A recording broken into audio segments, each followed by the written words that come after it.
To her left, Robert Mahica, Budget Director of the State of New York, MTA Board Member, CUNY Board Member, many hats. Good news today, overall state positivity rate 3.53, 75 statewide deaths. Still, after all this time, we still have New Yorkers dying. 75, those families are in our thoughts and prayers. Statewide hospitalizations are down 46, ICU down 29, intubations down 12. This is great news. This is great news. Remember what happened. We hit the holiday season. We talked about it. Thanksgiving, holiday season, 37 days, Kwanzaa, Hanukkah, Christmas, more social gatherings, the number would go up. The number did go up. January 4th, it peaks. When you think about it, holiday season's over, New Year's Day, New Year's Eve. It peaks, and it has continually dropped. But it has dropped to a level below where it was before it started to peak, okay? So Christmas, a little bit after Thanksgiving, but before we saw any big increase, we're about 6,600, go up to 8,000, and now we're down to 5,400. So we've really made tremendous progress, and this is really, really good news.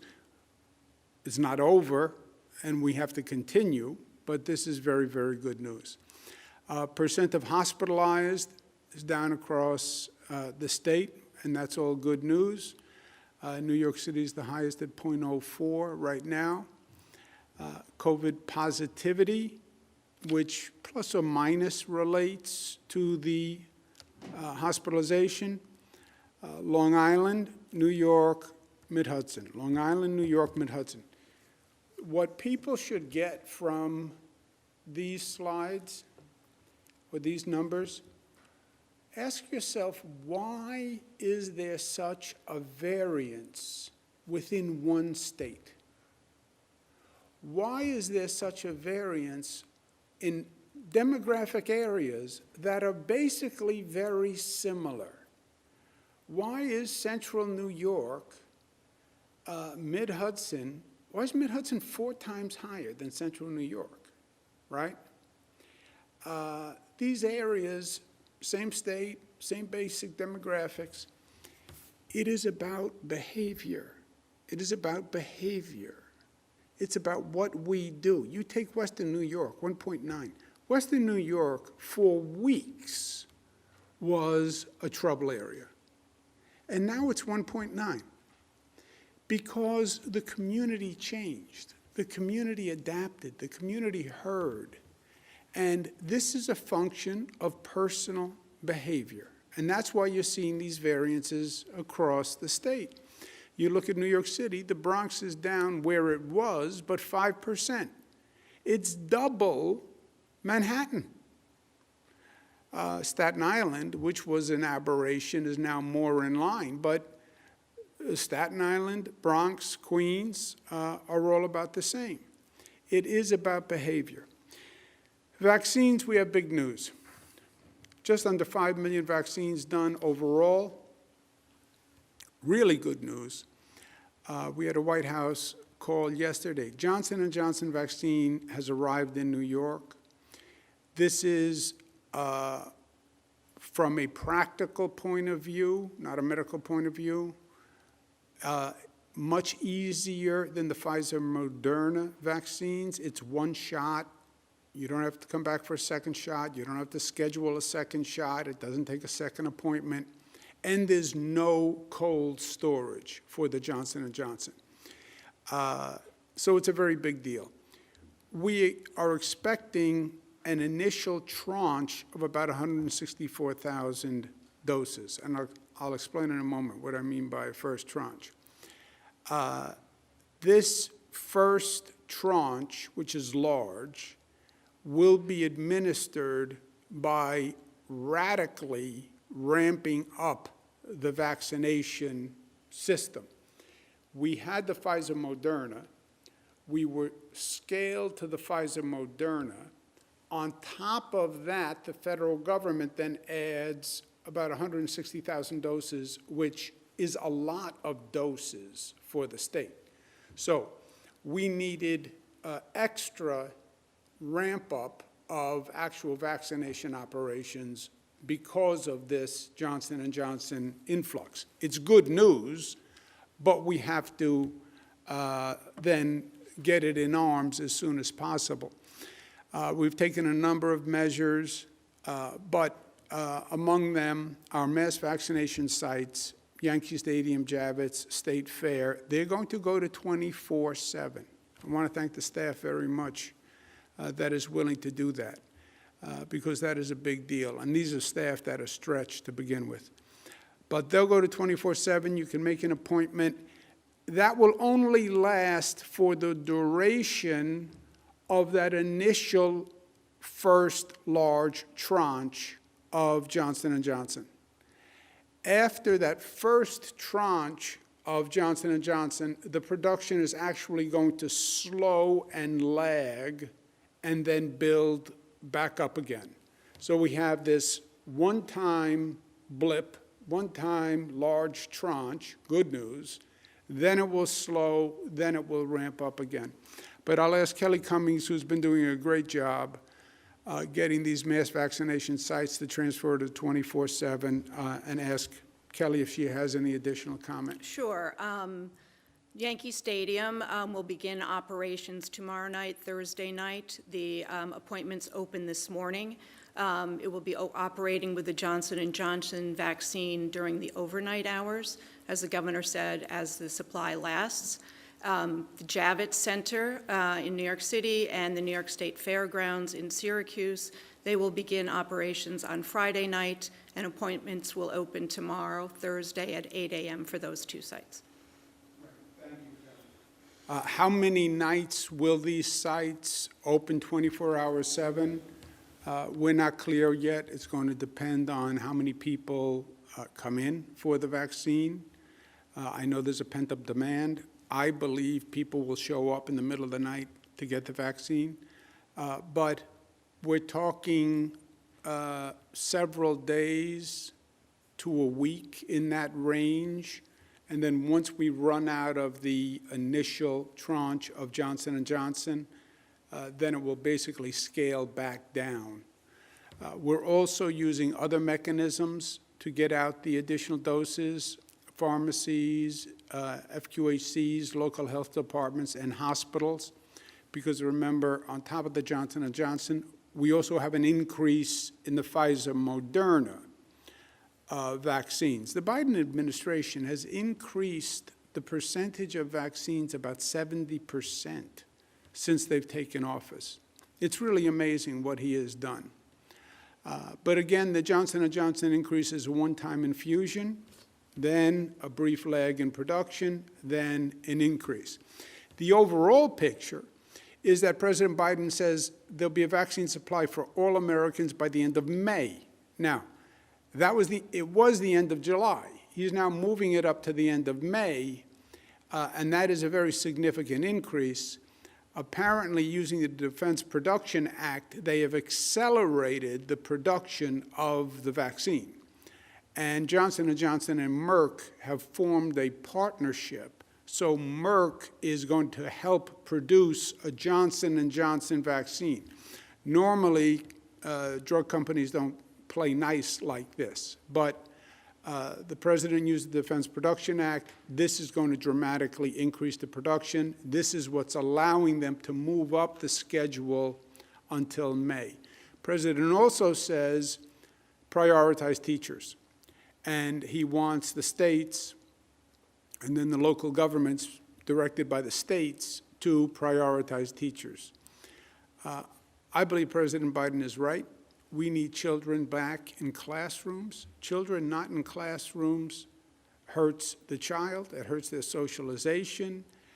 It puts additional stress on the family. Every expert will say it. As soon as you can get children back in the classroom, get them back in the classroom. We have classrooms where the infection rate is much lower than the surrounding community. The teachers need and deserve a right to feel safe. They do. And even before President Biden said this, I said last week, local governments must report on how many teachers are vaccinated and coordinate with the school districts to report how many teachers are in the classrooms. In other words, I believe a teacher could say, I want a vaccine before I go into the classroom. Okay, how many teachers have we vaccinated and how many are in classrooms? For cities, this information is easy to gather because the city is coterminous with the school district. Other areas, you'll have school districts overlapping counties, so they'll have to call the school districts and get the data. But this is President Biden's point. He wants a prioritization of vaccination for teachers because he wants teachers in the classroom. Now, you have a lot of prioritizations going on in this vaccination process. Nursing home residents were prioritized. Nursing home staff was prioritized. Hospital staff was prioritized. Police, teachers, school teachers. So we have a long priority list, but I think the president is right. This is about getting kids back into the classroom. Overall, COVID rates are down as we just went through. Vaccine rates are up, so we continue the smart reopening, right? The graphic that nobody likes. What we have done, which has been very smart from day one, report, reopen based on science and data. I feel this, I feel that. Feelings are nice, facts are better. And we have been calibrating by the science and the data. On the COVID emergency powers, we've worked with the legislature. We have an agreement on a bill where the legislature can repeal any executive order that I issue with over 50%. Both houses, the COVID emergency powers continue past April 30th. When we first did this, we thought the pandemic would be over April 30th. This is a year ago. We said about a year. At that time, it was implausible to think it was going to go beyond a year. It's gone beyond a year, and it's not going to end by April 30th. So they're going to extend, the legislation extends the emergency power to the point where the federal government declares an end to the pandemic, which the federal government does. It controls funds, et cetera. We have more time in this situation, by and large. We'll give the legislature notice of any changes that we're making 5 days prior to effect. If it is an emergency change, as determined by the Department of Health, then it will be a shorter period of time. I don't remember exactly what it was. Do you remember what it was, Beth? Will give notice as soon as possible. Okay. And during the 5 days, there'll be legislative consultation on the change orders that we make during the 5 days. And again, whatever order I put in place, the legislature can repeal it in 24 hours or whenever they choose, and that's always been the way. Travel guidance, domestic travelers are no longer required to quarantine or test out within the 90 days of full vaccination. International travelers, you have to continue to follow the CDC quarantine guidelines. Gathering limits, we're going to change, and let me go to Rob, who's done a lot of work on this. So beginning March 22nd, for residential gatherings, the indoor limit remains the same. The outdoor limit goes from 10 to 25 outdoor, which is consistent with some of the states around us. The social gathering limit for public spaces on indoor events goes from 50 to 100, and then for outdoor events, it will go from 50 to 200. So all of those will still also require social distancing as well as mask requirements. And then beginning on April 2nd, we've started with opening large event spaces, which was 10,000 or more for arenas, starting with the Buffalo Bills. Subsequent to that, last night, the Rangers had a couple of thousand people at their game. Nets last Saturday also held a basketball game using those guidelines that we got from the Buffalo Bills. So following from that, for event spaces that are less than 10,000, those can begin reopening at 33% capacity with up to 100 people indoors and again, 200 people outdoors. Again, there still will be guidance for social distancing and masks. If we want to go above those limits, you can go up to 150 people indoor with testing requirements for going from 100 to 150. And then for outdoor events, up to 500 people outdoors with testing. And again, social distancing and face covering will be required by all of the attendees. Rob, can you please mention the Empire Pass program? So on the Empire Pass program, so we have an app that we have been working with IBM.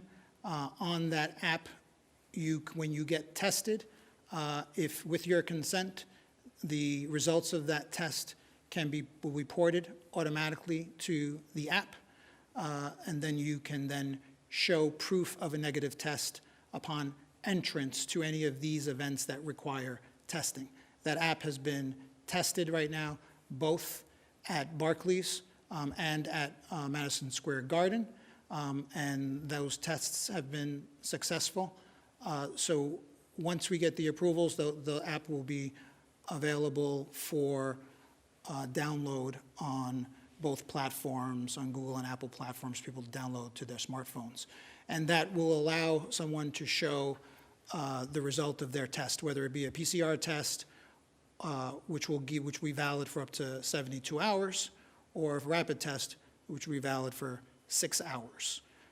In addition, though, if you don't want to use an app, you will be able to download a paper result of your test that you can then print out and use that to demonstrate your negative test. So again, this was all tested, started with the Bills games. It has been tested at 2 events recently. The most recent one as early as last night.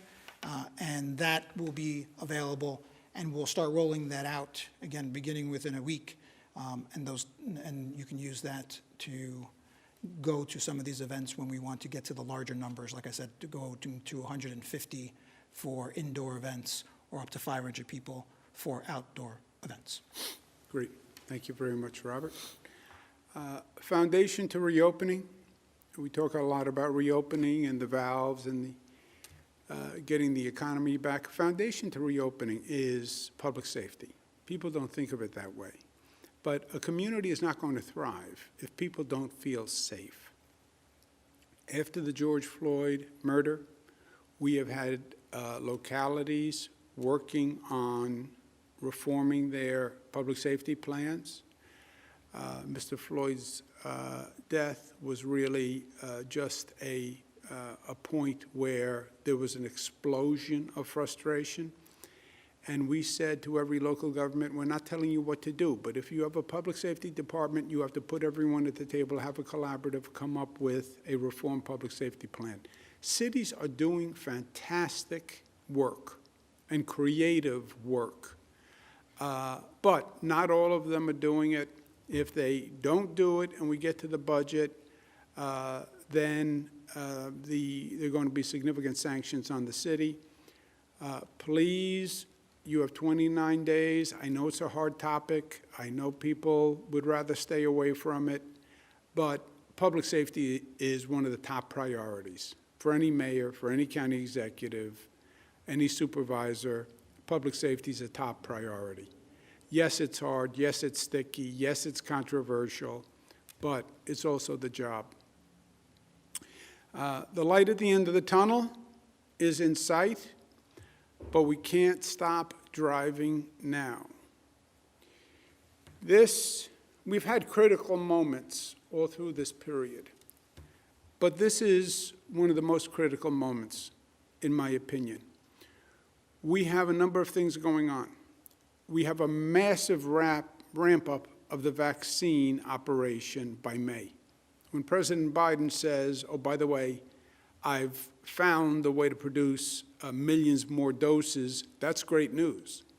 But now you have to ramp up a vaccination operation that goes from the end of July to May in a very large state, which is what New York is. That's a challenge. The variants are still here. Don't think that there isn't an ever-present danger. And these variants are not just here. The variants are created all the time. The virus mutates all the time. And it's very possible that there's a mutation to the virus that is going to require a different type of booster shot. That's why this is so important to get all those vaccines done now, because the vaccines can protect you from the variant.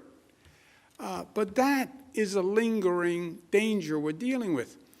And then you have the New York recovery, rebuilding, and finances.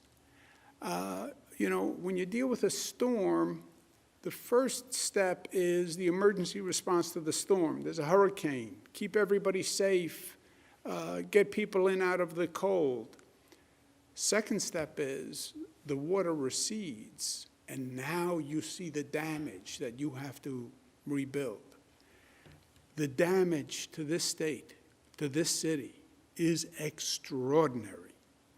And we're going to have a lot of work to do. And this is all happening at the same time. Environmentally, we can't relax too soon. I get it. COVID fatigue. Everybody wants the all restrictions gone. Everybody does. Yes, but you also have to be smart about the reopening. In my opinion, some states are going too far, too fast. And that is a danger because COVID is still a risk.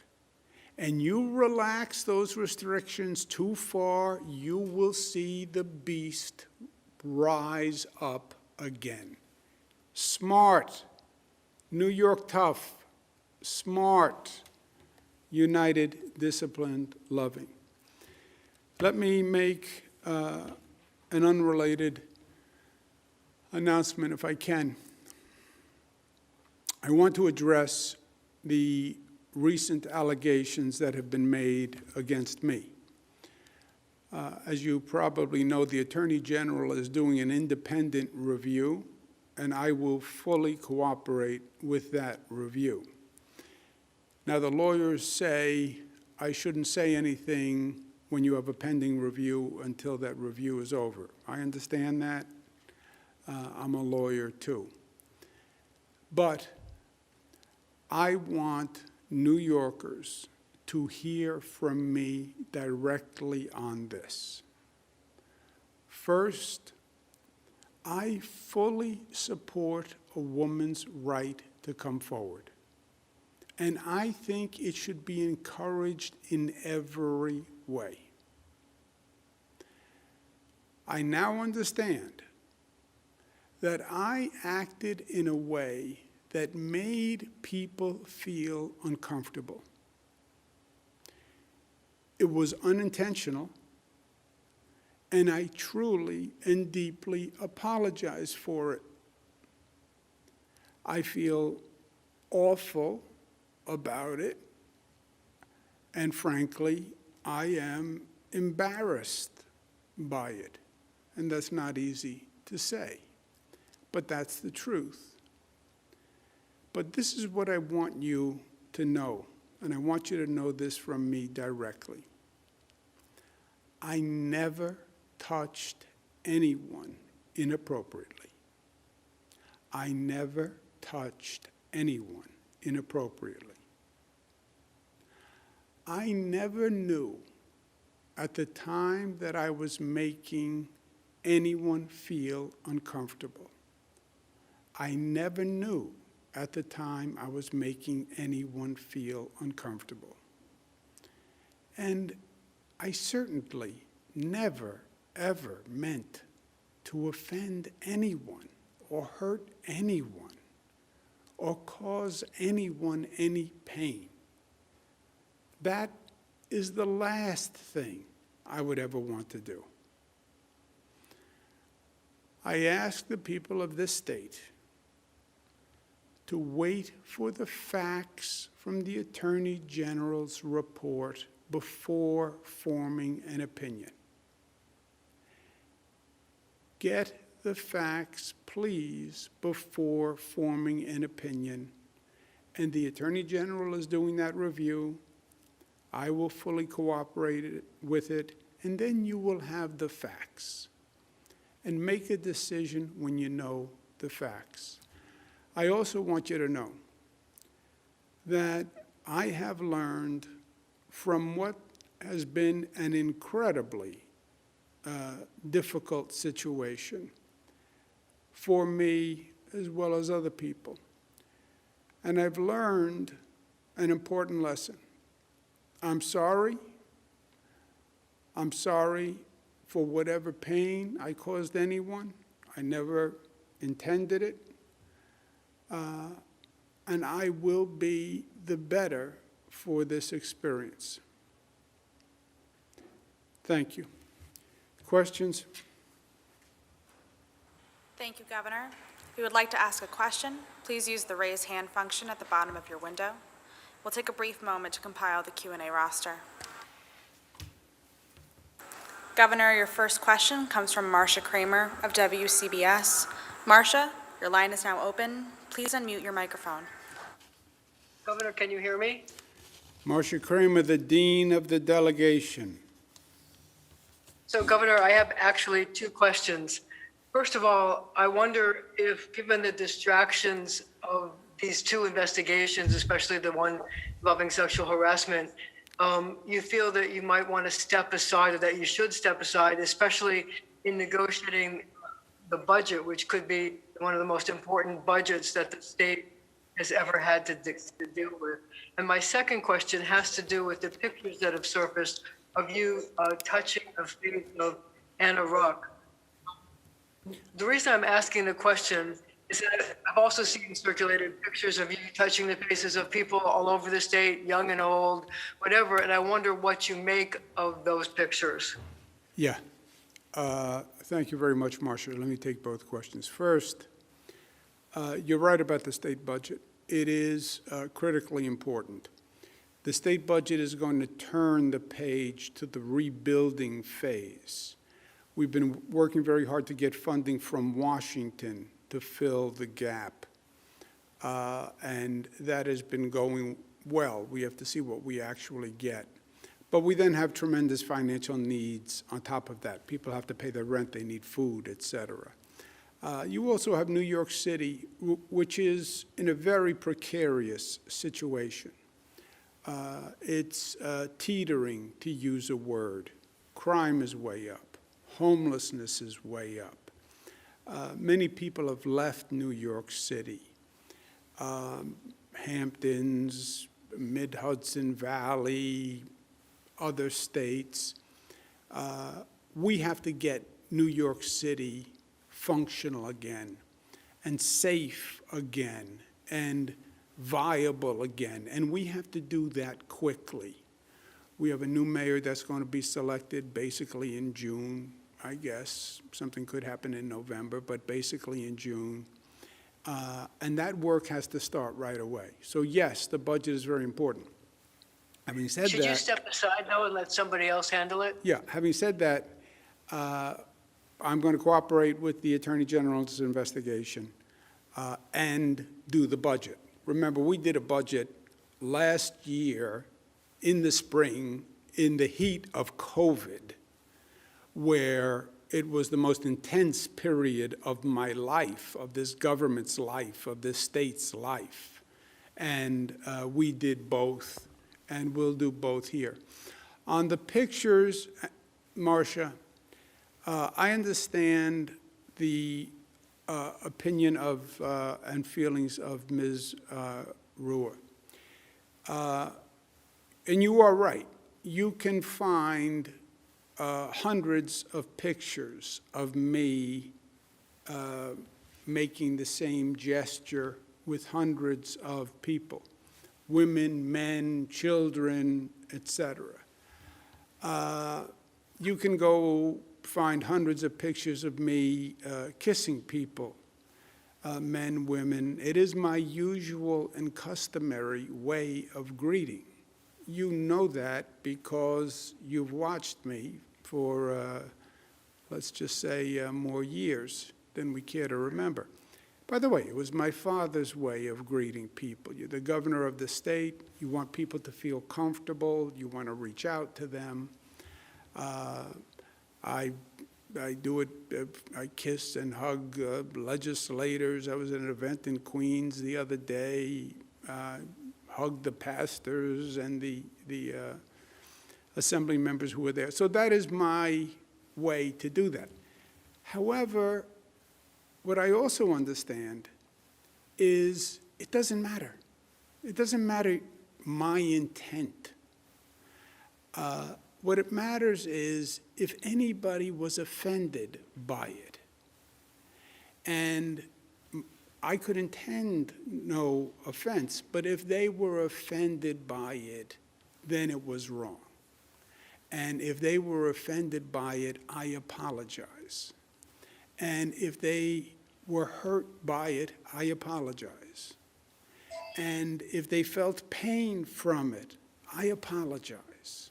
I apologize. I did not intend it. I didn't mean it that way. But if that's how they felt, that's all that matters, and I apologize. Next question, operator. Governor, your next question comes from Dave Evans from WABC. Dave, your line is now open. Please unmute your microphone. Hey, can you hear me okay? Yeah, Dave. Governor, I just wanted to ask you, with all these calls in the last couple of days calling for your resignation from some Democrats, certainly not all Democrats, but some Democrats, is today, since you've been gone for about a week, is this your way of saying, I'm certainly not resigning? Yeah. Dave, look, some politicians will always play politics, right? That's the nature of the beast. I don't think today is a day for politics. I wasn't elected by politicians. I was elected by the people of the state of New York. I'm not going to resign. I work for the people of the state of New York. They elected me, and I'm going to serve the people of the state of New York. And by the way, we have a full plate. We have COVID. We have recovery. We have rebuilding. We have a teetering New York City. We have a terrible financial picture. We have to do vaccines. So no, I'm going to do the job the people of the state elected me to do. Next question, operator. Governor, your next question comes from Andrew Siff of WNBC. Andrew, your line is now open. Please unmute your microphone. Governor, good afternoon. 2 questions. The first is, given how contrite you've been today, why did it take a week for you to go before the cameras when people have noted your absence for so many days? My second question is, what assurances can you provide New Yorkers that there are not other accusers who worked for you who will lodge similar complaints to the 2 that have already been alleged? Yeah, 2 things, Andrew. I apologized several days ago. I apologize today. I will apologize tomorrow. I will apologize the day after. And I want New Yorkers to understand, because this is more, the facts will come out in the Attorney General's review, but I want them to understand the emotion, because it's really, for me, it's as much about the emotion. I never knew at the time that I was making anyone feel uncomfortable. I never, ever meant to offend anyone or hurt anyone or cause anyone pain. I feel terrible that these people felt uncomfortable, felt hurt, felt pain from the interactions.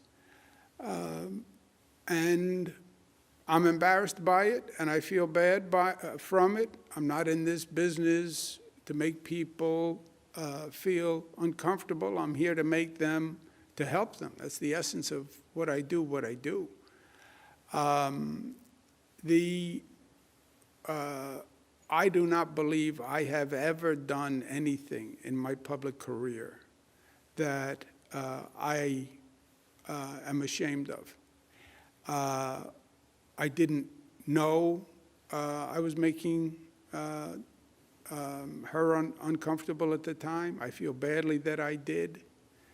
And I'm going to learn from it. Marcia asked me about, my usual custom is to kiss and to hug and make that gesture. I understand that sensitivities have changed and behavior has changed. And I get it, and I'm going to learn from it.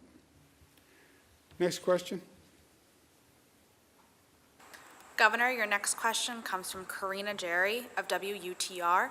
Karina, your line is now open. Please unmute your microphone. Thank you, Governor. Hi, how are you? Good, how are you? I'm good. So I actually have two questions. My first one is, if a member of your administration had done what you are currently accused of and have admitted to, what would you tell them and what would be a satisfactory disposition for you? Well, let's be clear on the facts. First, we haven't gotten the facts. Let the Attorney General do a review and let's get the facts. And that's what I said in my statement to New Yorkers. I'm a former Attorney General. I've been through a situation too many times where everybody has an opinion because they read this, and then all of a sudden the facts come out and it's a different situation. So wait for the facts before you form an opinion. And as I said, my behavior here, I never touched anyone inappropriately. I never knew at the time that I was making anyone feel uncomfortable. And if I ever did make people feel uncomfortable, which I now understand that I have, I apologize for it. But then let the Attorney General's office actually review the facts. Next. Yes, thank you. Thank you. Okay. Thank you. Next question, operator. Governor, your next question comes from Jeff Kulikowski of WSYR. Jeff, your line is now open. Please unmute your microphone. Hi, Governor. I was curious, and I know you said and apologized several times this afternoon. Who were you apologizing to? I was apologizing to the young woman who worked here, who said that I made her feel uncomfortable, and in the workplace. Were you also speaking to New Yorkers, Governor? Oh, to New Yorkers, I am saying that I'm embarrassed by what happened. I wear a pin that says pride, integrity, performance. That's what it says on the pin. You can't read it. Pride, integrity, performance. So I'm embarrassed that someone felt that way in my administration. I'm embarrassed and hurt, and I apologize that somebody who interacted with me felt that way. Again, I didn't know at the time I was making her feel uncomfortable. I never meant to, but that doesn't matter. If a person feels uncomfortable, if a person feels pain, if a person is offended, I feel very badly about that, and I apologize for it. There's no but, I'm sorry. Let's take one more question, operator. Governor, your next question comes from Jennifer Lukey of WHEC. Jennifer, your line is now open. Please unmute your microphone. Good afternoon, Governor. I actually have two questions, one for you and one for Melissa. Governor, have you yourself taken the sexual harassment training required by New York that all employers are to give to their employees? And Melissa, as the highest ranking woman in state government right now, and someone who interacts with the governor on a daily basis, how do you feel about these allegations against him? And what is your message to women who see you in your position and see these allegations against the governor? Short answer is yes, and I'll turn it over to Melissa. Just keep in mind, there are hundreds and hundreds of people who work with Melissa. We have more senior women in this administration than probably any administration in history. But I'll ask Melissa to respond. Again, I would just ask that everyone refrain from judgment until the Attorney General is allowed to do her work. We've asked her to come in. Everyone's going to fully comply with that. But I am incredibly proud of the work that this administration has done to further women's rights, to expand protections for women in the workplace, out of the workplace, maternal health, reproductive health, the list goes on and on and on. And I'm also proud that in my time as secretary, we've seen more women rise to highest levels in terms of commissioners and senior staff levels. And we've promoted each other and we've supported one another. And I don't think that this diminishes any of that. And I look forward to continuing the work that we're doing in order to continue to further the women's agenda and strengthen women's rights for all New Yorkers. Okay. Thank you all very much. Have a good day. COVID numbers are good. Still be smart. Thank you.